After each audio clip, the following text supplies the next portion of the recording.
La pause sémio, le podcast inspiré. Le temps d'une pause, je vous raconte mes recherches de sémiologue sur le corps, la mode et la beauté. De la méthode, de la curiosité et surtout l'envie de partager avec vous un autre regard sur le sens des textes, des images et des récits d'aujourd'hui. Épisode 2, je n'ai rien à me mettre. Bienvenue au pays des signes et des récits. Pour celles et ceux qui s'interrogent sur la mode et les pratiques vestimentaires, cet épisode de la pause sémio est pour vous. Dressing ou mon dressing, qu'as-tu à nous raconter sur nos pratiques et nos croyances vestimentaires ? Aujourd'hui, je compte vous raconter le sens de votre vestiaire, des armoires et des placards où vous rangez vos habits, vos vêtements de jour ou de nuit, vos accessoires et bien plus encore parfois. Je n'ai rien à me mettre. Phrase si banale et si ordinaire, et je sais que vous avez l'habitude de la dire. Mais peut-être que le problème n'est pas celui que vous croyez. Et si une théorie de la mode se cachait dans vos placards ? Première partie, le mystère du dressing. Avec cet intérêt académique porté au dressing et à la garde-robe, le sujet qui se dessine en creux, c'est en réalité le vêtement porté, lieu de la rencontre des imaginaires de la mode et du corps sensible qui vous est propre. C'est une expérience vécue à même le corps, par le corps, un corps à corps avec l'habit et tout ce qu'il peut représenter. Et ce qui est sûr, c'est que cette expérience quotidienne commence chaque matin quand il faut s'habiller, que l'on est face à son dressing. Je n'ai rien à me mettre. Qui suis-je aujourd'hui ? Quel temps va-t-il faire ? Je crois que l'ordinaire et le banal nous permettent d'interroger ce qu'il y a de plus extraordinaire et de plus surprenant dans la mode. Autant commencer par la conclusion. D'un point de vue sémiologique, le dressing constitue l'un des 3 éléments clés que j'ai identifiés pour élaborer une théorie de la mode ordinaire. Je vous raconterai tout à l'heure ma théorie de la mode et du corps habillé, mais sachez d'emblée que le dressing est le socle de cette théorie. Pas de dressing, pas de choix. Pas de dressing, pas de look. Aujourd'hui, je vous invite à vous balader de dressing en dressing pour comprendre que la mode est une affaire palpitante. Alors pourquoi le dressing est-il si important ? La garde-robe, c'est un arrière-plan proprement personnel, un paradigme idiosyncrasique, qui renvoie à la compétence du sujet d'énonciation. C'est le lieu des possibles, la scène qui se joue en coulisses. Il suffit de regarder l'armoire d'une personne pour voir l'éventail des possibles en fonction de ses goûts, de son mode de vie, de son budget, de ses contraintes sociales et de ses référents. Petit aparté théorique. En sémiologie et en linguistique, on distingue la compétence et la performance. Le dressing est ainsi du côté de la compétence, là où le look effectif est du côté de la performance. Il s'agit donc de 2 ordres de signification, de 2 temporalités singulières, de 2 objets distincts, mais intimement connectés et articulés de façon propre à chacun. L'analyse sémiologique des dressings et des armoires de personnes que j'ai pu rencontrer lors de la préparation de mon livre révèle ainsi que le vestiaire ne dessine pas un style unique, absolu, mais bien des styles modulables, ajustables, et qui sont structurés à partir de plusieurs pôles empiriques. Il y a la tenue de travail, la tenue de soirée, la tenue de loisir, il y a les tenues de détente, les tenues de sport, etc. On constate que les envies, les besoins et les contraintes se mêlent allègrement et parfois de façon contradictoire. Il n'y a pas une façon de faire, mais une étendue palpitante de pratiques qui ont toutes leurs explications rationnelles ou moins rationnelles, si vous saviez. Eh bien justement, vous allez savoir, car je vais vous raconter ce que j'ai vu, entendu et compris lors de mes recherches. Deuxième partie, comment range-t-on ses vêtements ? Au sein de l'habitat, le dressing est un espace bien à part. Ce lieu de rangement d'une garde-robe est surtout un monde des possibles. Un espace à la fois réel et fictif qui se raconte tant par les mots de son propriétaire que par des choix de look vestimentaire observables. La première réponse, quand on se pose la question de comment ranger les habits, est assez attendue, puisqu'elle correspond à la majorité des cas observés sur le terrain. On classe par type de vêtements. Les pièces sont séparées, le type d'usage peut intervenir. Il y a une pile de pulls de travail, il y a une pile de pulls de loisirs. Il y a les habits de tous les jours versus les habits de bricolage versus les tenues de sport. Les habits les plus portés sont souvent accessibles et les moins portés rangés en haut ou derrière.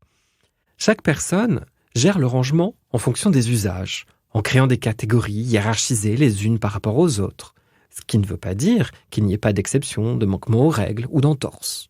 Beaucoup de pièces polyvalentes existent en effet, pouvant être portées au travail comme au civil. Au sein d'une catégorie, par exemple, les chemises, d'autres critères peuvent être appliqués comme la couleur, la texture ou la longueur des manches. La matière, en plus de la couleur, est souvent une variable d'ajustement, contribuant au rangement. Un dressing parle autant à l'œil qu'à la main. Pour certains, d'ailleurs, toucher est plus important que visualiser. Ce sont ces catégories et sous-catégories qui permettent en théorie de composer son look efficacement. Vous aimez la télé ? Moi j'adore. Dans l'émission Nouveau look pour nouvelle vie, animée par Christina, le travail de relooking commence toujours avec une confrontation.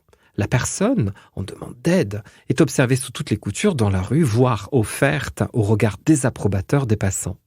Suite à cette séquence, la découverte de la garde-robe et du dressing constitue une étape révélatrice pour comprendre ce qui ne va pas et poser un premier diagnostic sur la façon dont le sujet pense son habillement. Il s'agit de compétences. Nulle coïncidence ici. Analyser un vestiaire, c'est bien évaluer la compétence vestimentaire d'une personne qui sous-tend toute performance vestimentaire. Voilà pour la théorie. Pour confronter ma petite théorie sémiologique de la mode au terrain et au concret, j'ai mené ma petite enquête de terrain et suis allé à la rencontre de personnes, les questionnant sur leurs habitudes, sur leur façon de ranger les habits et sur le pourquoi du comment. J'ai pris le temps de les écouter et de poser le regard sur ce que je voyais ou entendais. Il me semble que le dressing participe d'une philosophie matérielle. Ranger, c'est penser l'habillement. Ranger, c'est aussi orienter l'habillement. Plutôt que de faire une typologie de ce que j'ai pu observer, je vous propose de s'immerger dans des pratiques réelles et de prendre le temps de voir où ça nous mène, quelles questions cela soulève. C'est toute la beauté de la sémiologie d'ouvrir des fenêtres, de faire émerger des questions au moment même où l'on est en train d'analyser et d'observer. Et si je vous embarquais du côté des dressings, en partageant un petit florilège de ces rencontres singulières, je vais vous raconter 10 façons de faire qui révèlent 10 façons de vivre l'habillement et la mode ordinaire. Commençons par 5 histoires de personnes où le sens touche directement ou indirectement à l'organisation. Premièrement, « Je n'ai rien à me mettre ». C'est le titre de ce podcast et c'est une phrase souvent entendue. Certes, je l'ai effectivement entendue chez plusieurs personnes.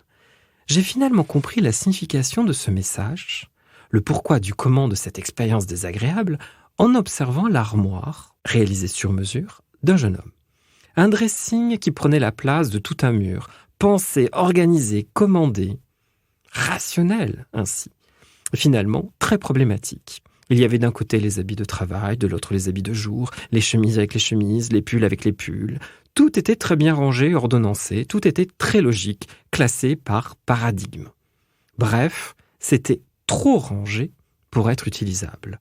Je n'ai rien à me mettre parce que face à tous ces paradigmes, le choix est tué dans l'œuf. La possibilité de s'habiller, d'avoir des idées, était étouffée par l'ordonnancement même des habits. C'est une expérience assez commune face à tous ces possibles vestimentaires bien ordonnancés. L'impression de n'avoir rien à se mettre parce qu'en réalité, on ne sait pas comment choisir. Ce ne sont pas les habits qui manquent dans ce cas de figure, mais l'idée, l'imagination, l'impulsion. Autrement dit, le dispositif étouffe l'idéation.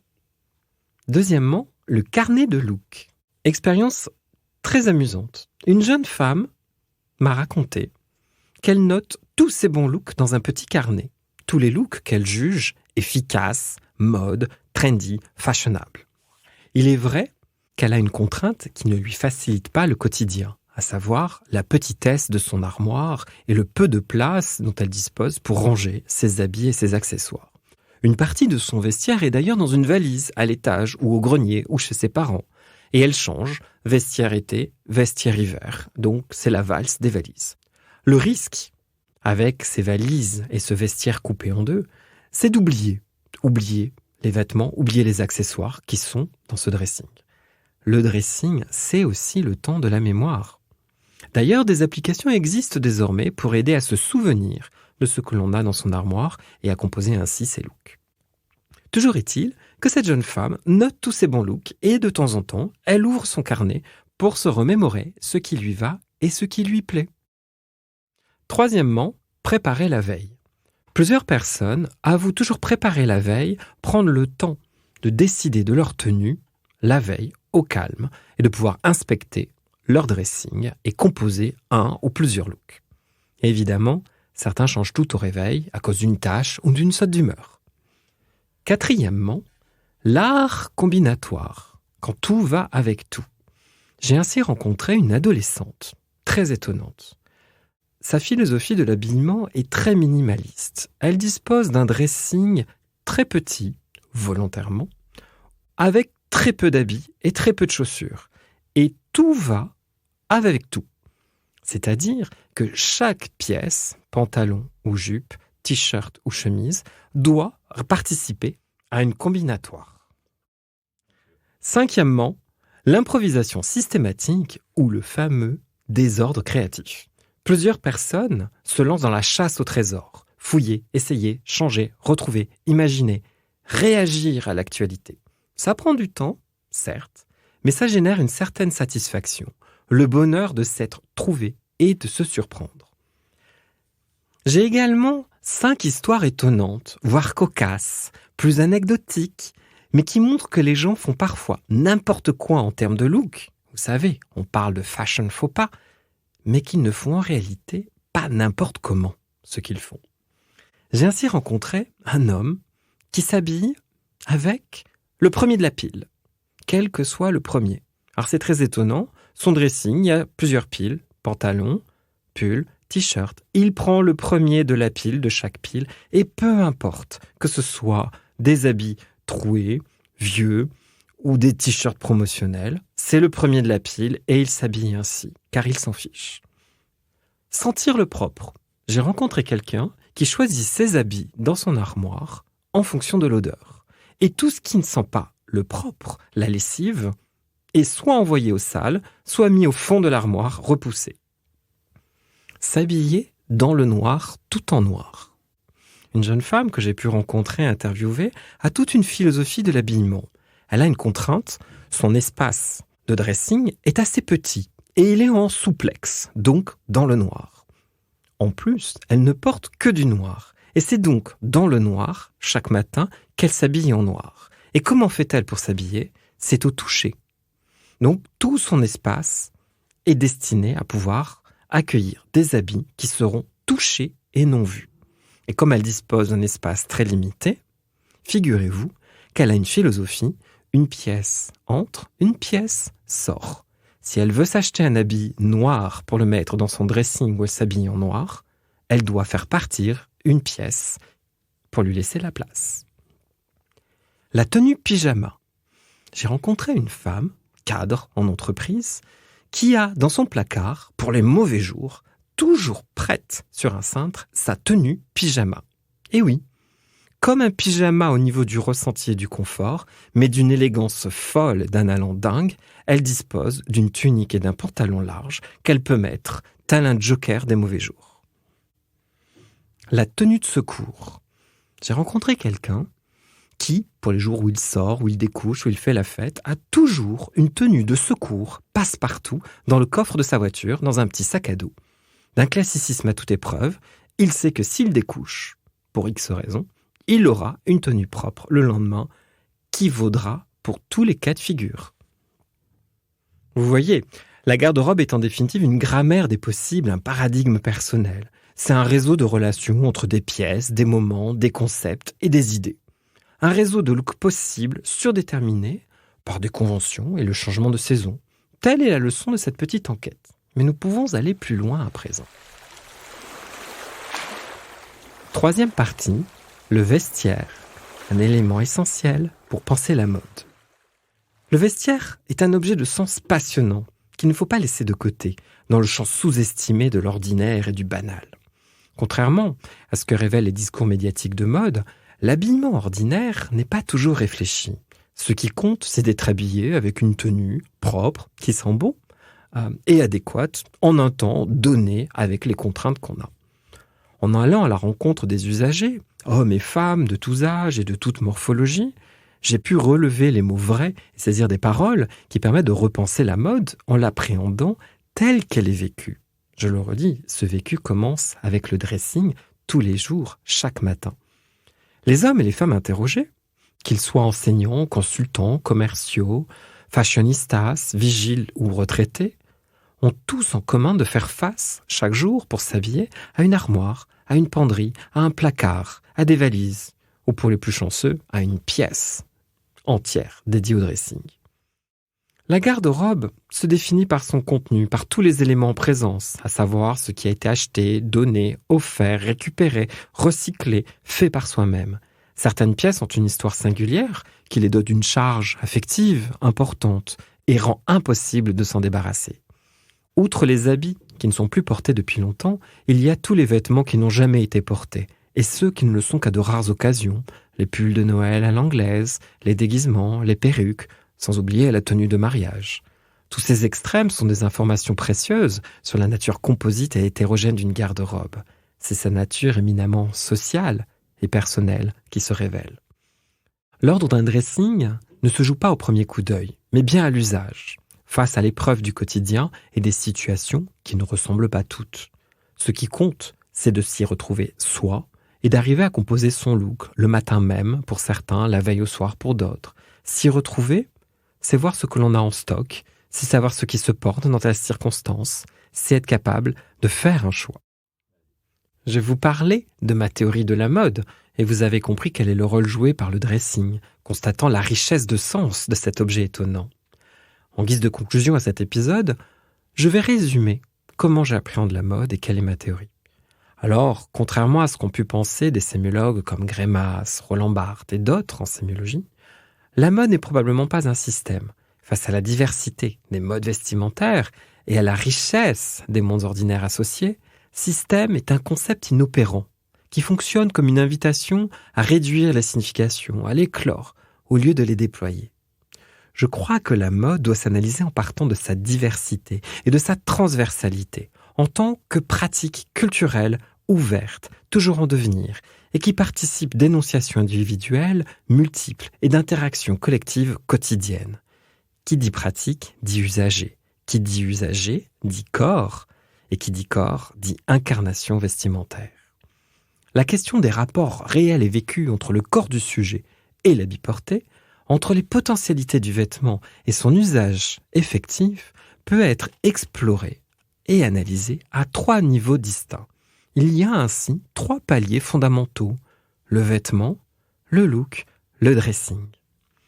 Nous avons beaucoup parlé du dressing ensemble, de la garde-robe, qui est un paradigme personnel lié à une compétence. Loin d'être un simple lieu de rangement des habits, la garde-robe est l'ensemble des pièces d'habillement à partir duquel le sujet peut composer son look en fonction des circonstances. Il faudra que nous parlions encore des vêtements, du vêtement, l'habit, en tant que signe. Le vêtement est un objet structuré par sa matière, sa coupe et l'apparence de sa surface, qui s'analyse d'abord en soi, puis en contexte d'usage, tel qu'il est porté par le sujet. Je vous assure que c'est palpitant d'analyser ainsi une robe en métal de Paco Rabanne, par exemple. Et il faudra aussi que nous parlions du look, de la silhouette, qui est, à proprement parler, une performance réalisée en contexte social. Un look est une composition syncrétique où les vêtements, les accessoires et l'après comptent autant que les attitudes et la morphologie du sujet. L'habit est ainsi une des clés pour repenser la mode, non pas du côté de l'idéal, de la mode, mais bien du côté des usages et des usagers. Il y a d'ailleurs urgence à étudier la mode ordinaire avec des outils critiques, car l'industrie de la mode est dans une belle impasse. Bousculées par le digital, la fast fashion ou l'écologie, les entreprises de mode ont besoin d'un nouveau modèle économique et social qui soit viable au long cours. Et maintenant, alors que nous sommes sur le point de nous quitter, j'aimerais vous inviter à faire un petit exercice chez vous. Allez dans votre chambre ou dans votre dressing et posez le regard sur votre propre armoire et sur votre façon de ranger vos habits. À bientôt.